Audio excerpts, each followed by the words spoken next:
Right, let's talk about another U-team situation. It's a lot of U-team stuff because it's very quiet.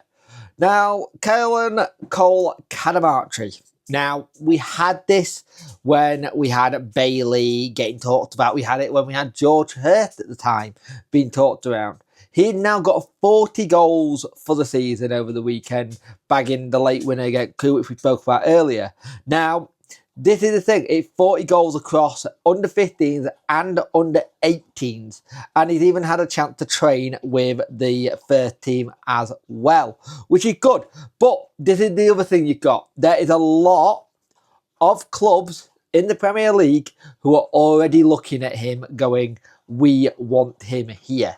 Now, this doesn't come as much surprise to me. His brother had the same kind of thing, Bailey, and he's been subject to some big calls from other teams in the Premier League. We turned some of them down at times. And this is the thing here. I think Everton was one of them that was looking at him at one point. And the thing is, we are very much eager for him to stick around. And we have rejected every offer that had come here so far. So it's interesting because at the minute he's already got a scholarship, which was early, to try and protect him as an asset, which is good. We've already got that scholarship in, so it means he doesn't have to worry about it. He got something there ready. And I think that was very smart by the club to realise we've got a good talent here. Let's try and keep hold of him as much as humanly possible. But then it's what we do afterwards. How does he go after that and then move forward? And I think that's one thing that probably keep him here a little bit is that scholarship situation.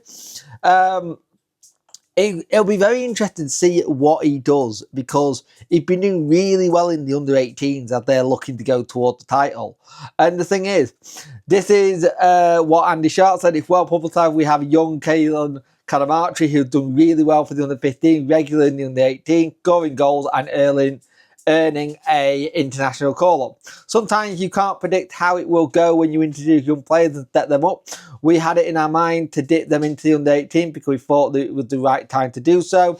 You never know how players are going to take it or how they will both. We'd have one or two injuries and that kind of pushed the situation earlier than we first thought. They've gone on to have gone in there, come out, okay, went back into his own age group, experienced the Floodlit Cup, wow. Under the 15 group had some success there. So it's good. We want to try and keep these assets. We want to try and keep these young players in to the Wednesday squad permanently. Now, the thing we've got is we are not very good. This is the part of the club we fail at.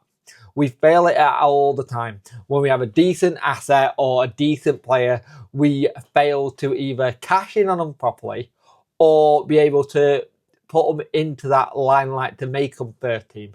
And that's something that's got to start changing.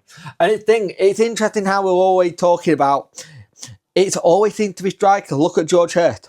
We had a great opportunity with George Hurt if we kind of sorted out the contract situation. Didn't go the way we wanted to.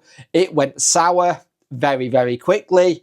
And then you're like, right, that went sour. Didn't get played. And then you look at Fizz. Fizz come through, does well. Give him a contract. Doesn't like the contract. Goes elsewhere on a free. Bailey, we luckily managed to get Bailey tied down to a long-term contract quickly. So did Pierce Charles. But every time it comes to it, it always comes back to the contract length and how they're going to progress.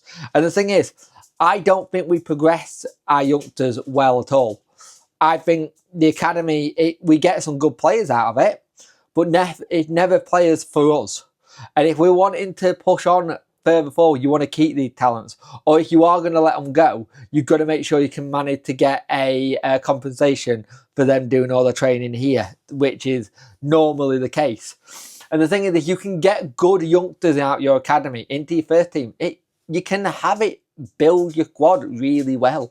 You can have it where it helps fund transfers and stuff. But we have another Cadmarteri who's doing really well. And we want to see them both in the Wednesday first team at some point.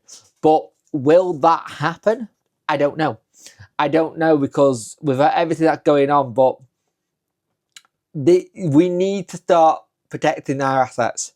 and he's somebody who's been looked up again. And it's one of those things, we can protect him and make sure we keep him at the club for a long time and help him keep developing. And then maybe get that chance to get into the first team. Fantastic. That's what you want.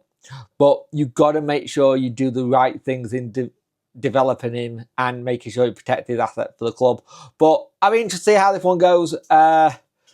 If things don't go well with stuff with the club behind the scenes and stuff, you never know. It could be one of those things we lose people because of how badly it's run. And that's just a shame. That's just a shame of what it is. But there's nothing we as fans, in theory, can do with that. But I think we got something there. Tomorrow I should be doing the contract video. And I think then Wednesday night we'll be doing the live stream for you guys to tell me what your thoughts are on the contract video and do it together. We're just going to go through who's out of contract and say yeah, no, and go from there. So we'll see. We'll see what happens there. But for me, that's all I've got on this one. Let's see what Wednesday do next with the younger Cadmarteri. And yeah, family full of goal scorers, that is, isn't it?